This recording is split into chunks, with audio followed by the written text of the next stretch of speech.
there's not only critical race theory, there's also critical gender theory. But as we've seen in our society, critical race theory has had a more is more potent than critical gender theory, and so I guess the critical theorists are running with that one more than critical gender theory these days. Although we do see a good amount of critical gender theory in our classrooms as well.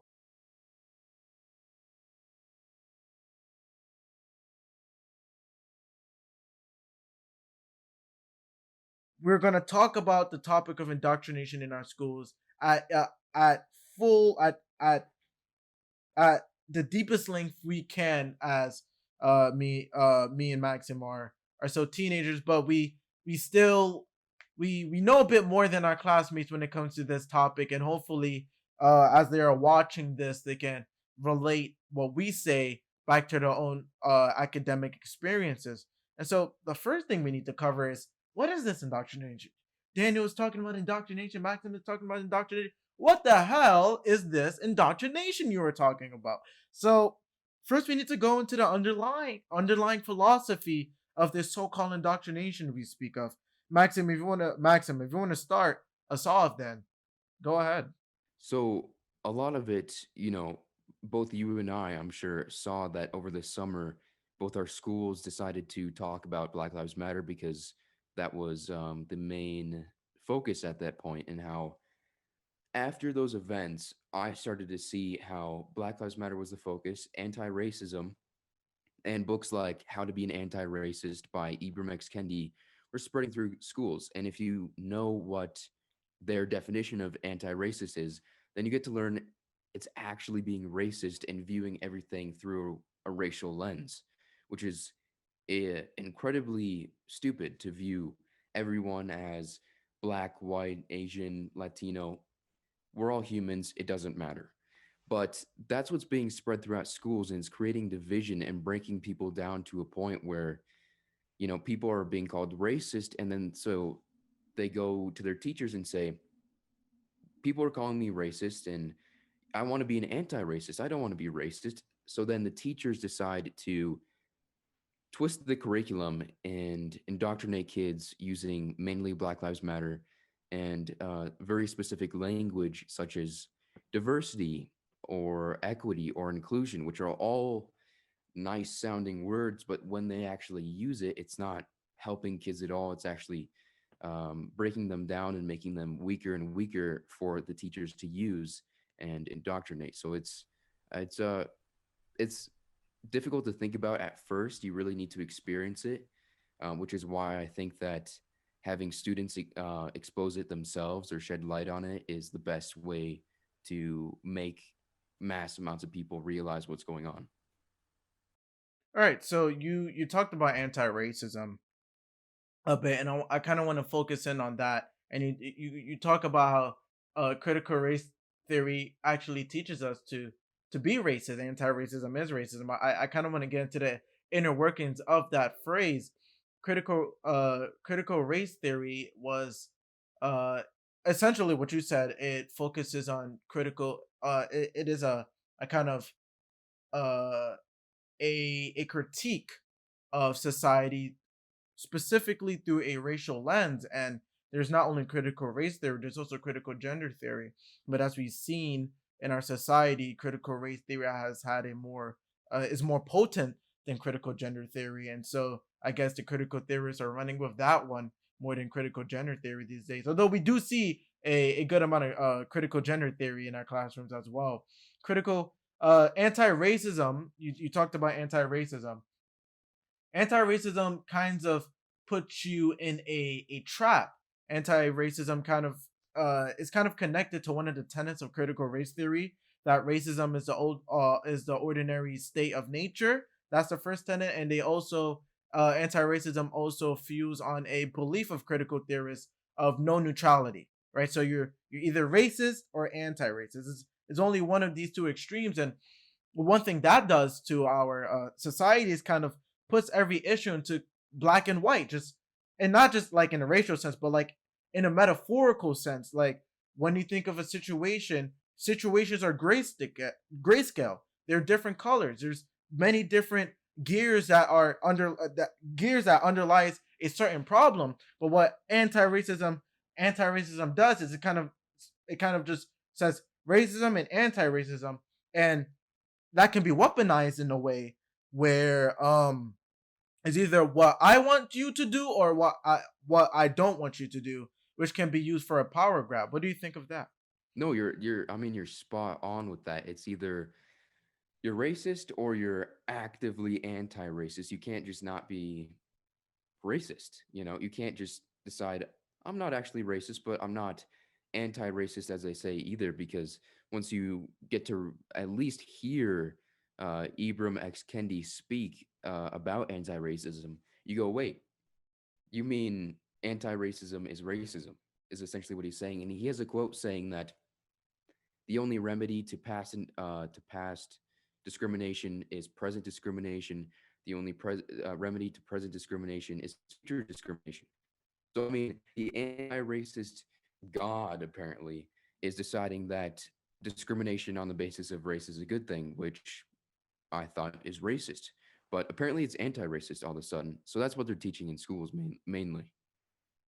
Yeah, you talk about this sort of equal assertion of prejudice to ameliorate any, I guess, historical racist uh historical racism, which is, it kind of pits blacks and whites in a zero sum game, almost kind of like this sort of cultural Marxism, where, in classical Marxism, it's the bourgeoisie and the proletariat, and they're always in zero sum competition. And what Marx didn't realize was that, capitalism actually, there was a middle class growing in capitalism, and it wasn't a zero sum game. There's sort of this sort of Marxist tinge to critical race theory, where it's like you have white people and you have black people, and there's no sort of middle ground. There's no like, hey, we can come to this place where, what, let's not see each other with race. Let's see each other as human beings. It's just, oh, I've discriminated against you. You, in order for black people to get back, they have to discriminate against them. It's sort of this, kind of breakdown of society to power dynamics. Something we see uh in critical, and not only critical theory, but postmodernism in a way, right? This critical theory has this sort of postmodern variant to it, where everything is broken down into power dynamics, uh and there's sort of, I guess we can segue into kind of like how critical theorists and education are actively teaching our kids, or subtly teaching our kids, that empirical methods don't matter, feelings matter, right? And so, in order to connect it, I'll connect it like this. Foucault, he started this sort of knowledge power dynamic, where knowledge is power. And so, critical theorists, intersection, the I guess people who are believers of intersectionality, like Kimberly Crenshaw, she connected postmodernism and is or not Kimberly Crenshaw, but rather Chrissy Dodson. She she says that there is epistemic violence to not know other ways of knowing, right? And so this connects to Foucault, because Foucault, remember the knowledge power dynamic, knowledge is power, because it is violence to only know the white way of knowing, which is like, to them, empirical methods, evidence, facts, proof, which is racist, by the way, because we know minimal knowledge of history is required to know that science is not limited to the white race, right?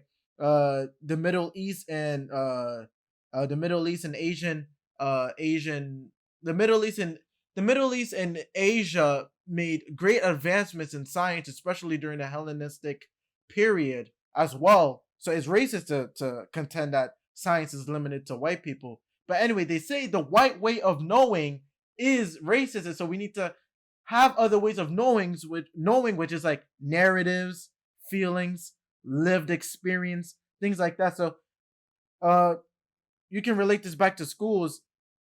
And how do or I guess you can, I guess, piggyback off of me talking about this promulgation of narratives rather than data and facts. Yeah, well, the narrative that they're trying to push, and they're using, like I said, Ibram X. Kendi's books, Robin DiAngelo's books to push this, even onto preschoolers. I've had stories where they're trying to put all this indoctrination even on preschoolers as well. But the narrative is really me against you, white people versus black people, and they're trying to make it popular with kids, which is the perfect time to indoctrinate people when they're kids, so that just like how children learn languages fast when they're children because they really just are able, their minds are able to learn very quickly and they attach onto certain things. That's why in China, Chinese babies learn Chinese very quickly. In America, they learn English very quickly at very young ages. It's just the same thing with indoctrination. And they're using it as white people are racist, automatically inherently racist. So therefore, you have to become an anti-racist, like Ibram X. Kendi says, which really is just being racist, but in a very leftist, fun way. And then for a lot of minorities, they're really just saying, okay, so white people are oppressing you and you're never going to make it anywhere. So you might as well just go against them. So it's turning kids against each other on the basis of race, which is All right. Okay, so you talk about two things, and the first thing you talk about is the narrative, which is white people versus black people, and then the second thing you talk about is young kids. So I kind of want to continue to push on those 2 points. So the first thing you talk about is narratives, and so I guess empirical evidence would suggest that not everything in America is just a zero sum game between white people and black people. For example, uh, just now with the Denver shooting, uh, there were a lot of leftists who jumped on the, oh, it's a white man killing people and they're not held accountable sort of narrative, and empirical evidence suggested that the shooter was not white; he was Syrian, right? As a matter of fact, the racial composition of mass shootings is roughly proportionate to the demographic of America, and so it's not just white people shooting other people, shooting white people conducting mass shootings and getting away with it, which we know they're not. Um, But like again, empirical evidence would suggest that's not true. But you need a way to kind of bypass empirical evidence, right? And that way to bypass empirical evidence is to get everybody to surrender to their feelings, Oh, but I felt that he was white, you know what I mean? But I feel that the police are out to get me. I feel this, I feel that. Listen to my lived experience. And by promulgating this sort of, oh, listen to my lived experience. This is how I feel. You do not know how I feel, right? Critical theorists can advance their ostensible criticisms. The second thing to talk about is kids. And I remember Herbert Marcuse, the father of the New Left, he said, uh, I don't think I'll paraphrase because I don't remember the full quote, but he talks about leftism, socialism being resurrected in a university. He talks about this, right? And that is because the university students in university, let alone preschoolers, they are impressionable, right? Also, teenagers, they're still young. They don't know how to make decisions. They're often rebellious. They're disagreeable. Are teenagers are way more disagreeable on average than other age groups. They're rebellious. They do stupid things just because they think stupid things are cool. Just because it's taboo. So so if you feed them this ideology that everything they've known is is a lie, everything they've known is just a tool of white supremacy, then they'll jump with it, right? They'll jump with it because they're disagreeable. They want to be the revolution, they want to be the change. And it is only later people figure out There's this saying: if you're not a liberal when you're 20, you don't have a heart. If you're not a conservative by the time you're older, you don't have a brain. It's sort of how it's kind of like that. No, I mean you're exactly right on that, and that narrative is being presented in schools as a rebellious narrative. Therefore, it causes younger people like you and me to decide, oh, I'll jump on that train just because it's presented as rebellious. Um, and it is in some ways rebellious because most people don't think that way. Most people don't think all white people are racist or anything like that. But it's also not rebellious at the same time because of how simple and stupid it is once you realize, once you actually do the work, once you put the work in, study history, study certain people, then you realize it's actually not that rebellious and it's not good at all. But And it's very destructive, actually. very, very destructive.